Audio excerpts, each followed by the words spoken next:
विद्यार्थी मित्रांनो, सह्याद्री ट्युटोरियल्स मध्ये तुमचं स्वागत आहे. पहिला प्रश्न, फोटो कोणत्या कॉलेजचा आहे ते मला सांगा. कमेंट मध्ये टाइप करा. मला माहिती आहे विदिन सेकंड तुम्ही कॉलेज ओळखलंय. ड्रीम कॉलेज आहे, ड्रीम कॉलेज आहे आपलं. तुमचं सगळ्यांचं ड्रीम कॉलेज आहे. कोणतं कॉलेज आहे? हे जुनी एकदम बिल्डिंग, म्हणजे याचा अर्थ पहिलं भारतातलं कॉलेज असणार आहे. पहिलं म्हणजे पहिल्या काही कॉलेज मधलं ते बेस्ट कॉलेज आहे, लक्षात घ्या. म्हणजे खूप वर्ष जुनं असणारं कॉलेज, बरोबर आहे? ती एंट्रन्स बघा बघू. बरं चला, खूप झालं.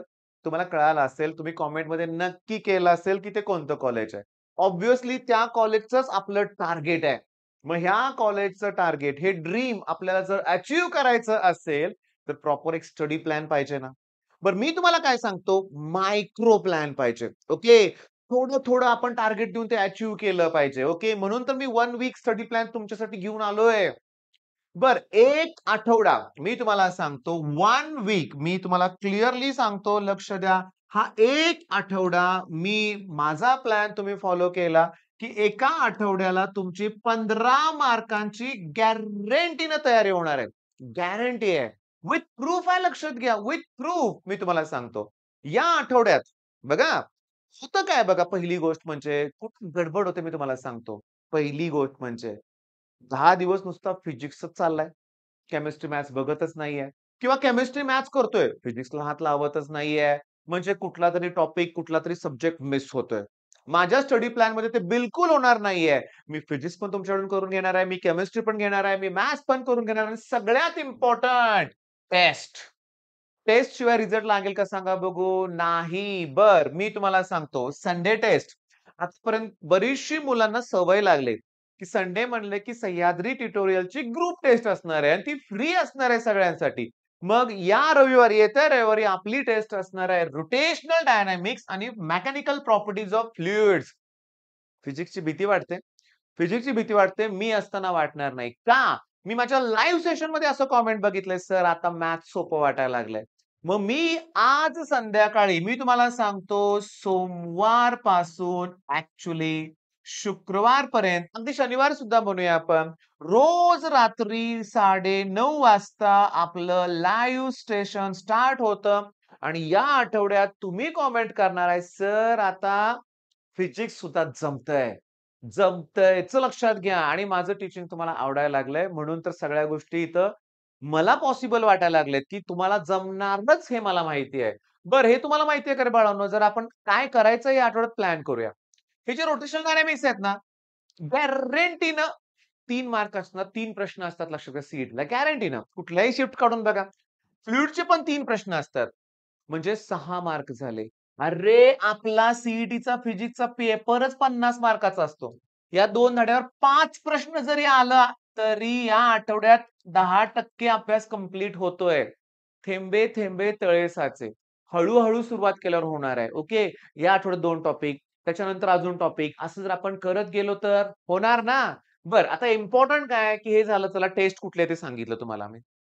जे क्रॅश कोर्सचे स्टुडंट आहेत ना, ऑलरेडी रोटेशनलचे 100 प्लस मी पी-वाय-क्यू तुमच्याकडून क्रॅश कोर्स मधून करून घेतलेत. त्याच्या नोट्स तुम्हाला रिवाईज करायच्या. फ्लुइडचे पण ऑलमोस्ट खूप पी-वाय-क्यूज घेतलेत आणि लाईव्ह सेशनमध्ये मी लेटेस्ट पी-वाय-क्यूज घेणार आहे बरं का. समजून घ्या. तेव्हा लाईव्ह सेशन हे अटेंड केलंच पाहिजे. मी 9:30चं टायमिंग ठेवलंय, कारण आमचा ऑफलाईनच क्लास 8:30 पर्यंत असतो ना. मुलांना जेवायला तर वेळ नको का? बिचाऱ्यांची गडबड होते. तुम्ही समजून घ्या. तरी देखील सांगतो, शेकडो मुलं रेग्युलर जॉइन होणारी मुलं आहेत. मी लाईव्ह स्ट्रीम सुरू केली, की लगेच एका सेकंदात म्हणूया आपण जॉइन होणारी मुलं आहेत, लक्षात घ्या. मी सगळ्यांना बोललोय, की यश आपलं फिक्स आहे. बरं चला, हे 6 मार्क. अजून आता खरा प्लॅन बघूया आपण. प्रोबॅबिलिटी डिस्ट्रिब्युशन वरती काही शिफ्टमध्ये 1 क्वेशन आलाय, काहीमध्ये 2, काहीमध्ये 3-3 आलेत. बायनॉमियल वरती 1 आलाय. ओके. मग हे जे टॉपिक आहेत ना, हे जर केले, त्याचे 2 प्रश्न म्हणजे 4 मार्क, ह्याचा 1 प्रश्न म्हणजे 2 मार्क. झाले का 6 मार्क. फिजिक्सचे 6 मार्काची रिव्हिजन. ओके. मॅथ्सचे हे एक्स्ट्राऑर्डिनरी टॉपिक आहेत आणि गंमत सांगू का तुम्हाला मी? बोर्डमध्ये रोटेशनल डायनामिक्स 7 मार्काला आहे, फ्लुइड 7 मार्काला आहे, 14 मार्काला तिथं पण आहे. बोर्डमध्ये सुद्धा ते 14 मार्काला आहे. 70 पैकी 14 मार्क, 1/5, 20%, 20%.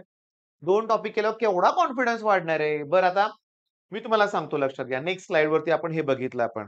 मग याचे तुम्हाला मी लेक्चर जे प्रोव्हाईड करणार आहे, तर भरपूर पी-वाय-क्यूज मी घेतलेत लक्षात घ्या. ओके, हे करणार आपण.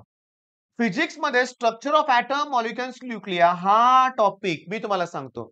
कुठलीही शिफ्ट काढा.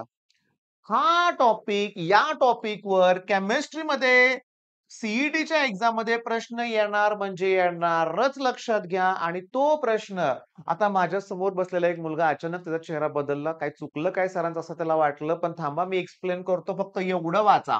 स्ट्रक्चर ऑफ एटम केमिस्ट्रीमध्ये आहे. गॅरंटेड क्वेश्चन असतो त्याच्यातून लक्षात घ्या. असतोच structure of atom.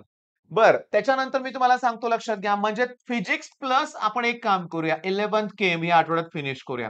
Structure of atom. Okay. त्याच्यानंतर structure of atom, molecules and nuclear physics मधला. तुम्हाला सांगतो 1 ते 2 प्रश्न म्हणूया आपण. 2 मार्काला प्रश्न हा टॉपिक आहेच म्हणूया आपण. चला मग हे पण 2 मार्काची तयारी झाली. झाले किती टोटल आपले? ह्याचे 6 मार्क, याचे 6 मार्क, याचे 2 मार्क 14 झाले ना? आणि आता 11th स्टँडर्डचा अजून एक टॉपिक करायचा आहे एरर एनालिसिस. मला सांगा मॅथ्स केलं का आपण? केले की 2 टॉपिक. फिजिक्स करणार आहे का आपण? करणार आहे ना? हे फिजिक्सच आहे. केमिस्ट्रीचं काय? तर केमिस्ट्रीला मी सांगतो आपली ऑर्गॅनिकची बॅच आहे. त्याच्यामध्ये मी अमाइन घेणार आहे आणि तुम्हाला पण मी करायला लावतोय. अमाइनचे सगळे लेक्चर्स फ्री केलेत हं. 4च्या 4 टॉपिकचे लेक्चर ते फ्री आहे तुमच्यासाठी लक्षात घ्या. कोण बघणार? कुणी बघणार? आणि 5वा व्हिडिओ पण लगेच अपलोड होईल. मग मला तुम्हाला ऑर्गॅनिक, फिजिक्स, न्यूमेरिकल आणि ऑर्गॅनिकच्या बॅचमध्ये अमाइनचे लेक्चर 1-2 प्रोव्हाईड करायचे आहेत. त्यानंतर मी आठवडाभर लेक्चर प्रोव्हाईड करणार नाहीये. का? रिव्हिजन पण करायचे ना आपल्याला. ऑलरेडी हे व्हिडिओ पण करायचेच आहेत ना. तुमचा विचार करतो ना बाळांनो मी. बघा ना, सोमवारी काय मिळणार आहे तुम्हाला? म्हणजे आजच तुम्हाला काय मिळणार आहे? प्रोबॅबिलिटी डिस्ट्रिब्युशनचा पार्ट 1. मंगळवारी पार्ट 2 प्लस डी बुधवारी फिजिक्सकडे वळूया आपण. मोठा व्हिडिओ असणार आहे. मग गुरुवारी त्याचे the solution one shot lecture लक्षात घ्या स्ट्रक्चर ऑफ एटम. शुक्रवारी binomial distribution one shot the सॅटर्डेला कुठलंही लेक्चर मी प्रोव्हाईड करत नाही. तुम्हाला रिव्हिजनला वेळ देतोय. काही बॅकलॉग राहिला तर तो कव्हर करायला वेळ देतोय आणि संडे टेस्ट. बरं. एवढं झाल्यानंतर मी तुम्हाला सांगतो आपली संघर्ष बॅच आहे, की ज्याच्यात मी फिजिक्स, केमिस्ट्री घेतो. त्यात मी इलेक्ट्रोकेमिस्ट्री स्टार्ट करतोय. 10 ते 12 व्हिडिओज तुम्हाला मला प्रोव्हाईड करणार छोटे, छोटे, छोटे. 15-20 मिनिटात माझा एक व्हिडिओ कंप्लीट होतो लक्षात घ्या. बरं हे सगळं केल्यानंतर बघा एवढं स्ट्रगल केल्यानंतर, एवढं कष्ट तुम्ही घेताय. आणखीन महत्त्वाचं सांगतो, आणखीन महत्त्वाचं. तर क्लिअरली याच्यावर सेपरेटली व्हिडिओ असणार आहे ना. ड्रॉपर्स आणि पार्शल ड्रॉपर्स या सगळ्यांना करायचं आहे कमबॅक आणि कमबॅकसाठी आपली आहे कमबॅक बॅच. मग कमबॅक बॅचसाठी पण हेच शेड्यूल आहे. आणि कमबॅक बॅच मधले जे ऍडमिशन घेतलेली मुलं आहेत ना, मी तुम्हाला तोंडी फक्त सांगतो, ओके. माझ्याकडं कमबॅक बॅच मध्ये एक्स्ट्राऑर्डिनरी स्टुडंट जॉइन झालेत. एक्स्ट्राऑर्डिनरी लक्षात घ्या. ठेच लागले त्यांना ठेच, ओके. आणि ठेच लागलेत ना म्हणून ते पेटून उठलेत लक्षात घ्या. आता मी तुम्हाला आणखीन एक महत्त्वाचं सांगतो बरं का. मला माझ्या टीममध्ये प्रदीप माझा एक स्टुडंट आहे तो जॉइन झालेला आहे. ठीक आहे. आणि त्याचं टेक एस्पायर नावाचं चॅनल आहे. ते पण तुम्ही फॉलो करा. पण टीममध्येच असल्यामुळं एनी टाईम तुमचे हे या नंबरवर तुमचे आलेले सगळे कॉल इथून पुढे उचलले जाणार आहेत. तुमच्या WhatsAppवर तुम्हाला प्रश्नांची उत्तरं दिली जाणार आहेत. महत्त्वाचा अतिशय अर्जंट गोष्ट माझ्यापर्यंत पण पोहोचणार आहे. ओके. त्यामुळे हा पण प्रॉब्लेम आता राहणारच नाहीये. मग एवढं सगळं केल्यानंतर काय अवघड आहे इथं जाणं? काही अवघड नाहीये. आपल्या बॅचेस मधली शेकडो मुलांना हे कॉलेज मिळालंय. अगदी यावर्षी सांगतो, यावर्षी माझ्या एका स्टुडंटने ऑप्शन फॉर्म भरताना कसा भरलाय सांगू का तुम्हाला? पहिलं कॉलेज COAPCS बास आणि मिळालं सुद्धा. एवढी गॅरंटी होती की मिळणारच म्हणून. मी तुम्हाला सांगतो की COAP मध्ये जावा. माझा मुलगा आता ॲक्चुअली COAP मध्ये फायनल इयरला लक्षात घ्या. त्याचे रूम पार्टनर आहेत ना सगळे हे आपले ऑफलाईन क्लासचे स्टुडंट आहेत. ऑनलाईन मधला पण एक नागपूरचा स्टुडंट आहे त्याच्यामध्ये. म्हणजे मुद्दा काय महत्वाचा? मुद्दा महत्वाचा काय, की मी तुम्हाला तुमचं ड्रीम कॉलेज अचीव्ह करण्यासाठी एक मार्ग दाखवतोय. तुम्ही तो फॉलो करायचा आहे प्रामाणिकपणे. रडगाणं नको आहे. एवढं कधी होणार? कसं होणार? आहे सगळं पॉसिबल आहे आणि सगळ्यात सांगू का? म्हणतो ना, एक यशाची गुरुकिल्लीच मला मिळालेलं आहे. सिक्रेट मला कळालेलं आहे. कोणतं? की टेक्स्टबुक मधले प्रश्न मॅथ्समध्ये सुद्धा आहे तसे येतात. फिजिक्समध्ये सुद्धा थर्मल प्रॉपर्टीज ऑफ मॅटर सीईटीतले प्रश्न आहेत ना, ते आपल्या पुस्तकातले ॲज इट इज आहेत. आणि क्लिअरली सांगतो, की आपण क्रॅश कोर्समध्ये जे घेतोय ना, ॲज इट इज केमिस्ट्री तर 100% सगळे येणार आहे आणि मॅथ्समध्ये सुद्धा ॲज इट इज क्वेशन्स आलेले आहेत. मग क्रॅश कोर्स पर्चेस करताना कुठल्या गोष्टीची वाट बघताय तुम्ही? कुठले डाउट तुमच्या मनात आहेत? विचारा आम्हाला तुम्ही. तुमच्या सगळ्या प्रश्नांची उत्तर देतो. "अरे हो, अगोदरच तर एक ऑलरेडी बॅच घेतलेली आहे. फार रिग्रेट होतोय मला. मला तुमची बॅच घ्यायची आहे. आता कसं करू मला समजत नाहीये." तू फक्त अभ्यास करून दाखव. पालक तुमच्यासाठी काहीही करायला तयार आहेत. अशीही लाखो रुपये ऑफलाईनची फी भरली की नाही? मी तुम्हाला क्लिअरली सांगतो, अशीही तुम्ही ऑफलाईनची लाखो रुपये फी भरली आहे. मग अशा वेळेस पालक तुम्ही जर अभ्यास करत असाल, तुम्ही माझे व्हिडिओ मी गंमत सांगू का? माझे अल्मोस्ट 90% मधले जे ॲडमिशन्स होतायत ना, ते पालकांच्या थ्रू होतायत. पालक माझे व्हिडिओ बघतायत. त्यांना माझे व्हिडिओ आवडतायत. ते असे म्हणतात काही पालक, की मला असं वाटतं, की मी आज 12th मध्ये पाहिजे होतो. मला सगळं तुमचं समजतंय. तुम्ही जे फोडून-फोडून शिकवता ना, ते आम्हाला समजतंय. मग मला सांगायचंय काय, तू अभ्यास करायची तयारी दाखवल ना, पालक तुला कोर्स का नाही देणार? ॲक्चुअली सांगतो, मला हा जो 1 वीक स्टडी प्लॅन आहे ना, दर आठवड्याच्या सोमवारी तुम्हाला द्यायचा आहे. आणि तुम्ही ते अचीव्ह करायचंय. मला कमेंटमध्ये सांगा, हा करून दाखवणारच लक्षात घ्या. मला अजून आठवतंय, जाधव आडनावाचा स्टुडंट माझ्याकडे आला होता. 3 पर्सेंटाइल होते. 3 आणि 3 वरून तो 97 वर गेला. अरे सिंपल स्टुडंट होता रे, सिंपल.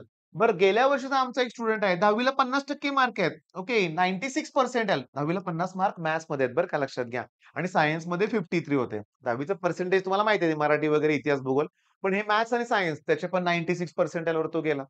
माझा क्लास अशा मुलांसाठी आहे, की जे घाबरलेत, जे मागं पडलेत. ओके. टॉपर्स काय कुठेही जावा पर्सेंटाइल मानतात हो. आणतातच. पण अशी मुलं आहेत, की जे आणू शकतात, पण त्यांना योग्य मार्गदर्शनाची गरज आहे, तिथं मी आहे लक्षात घ्या. तुम्ही जिथं कमी तिथं मी आहे लक्षात घ्या. मला फॉलो करा. तुमचा चांगला रिझल्ट लागणारच आहे. All the best.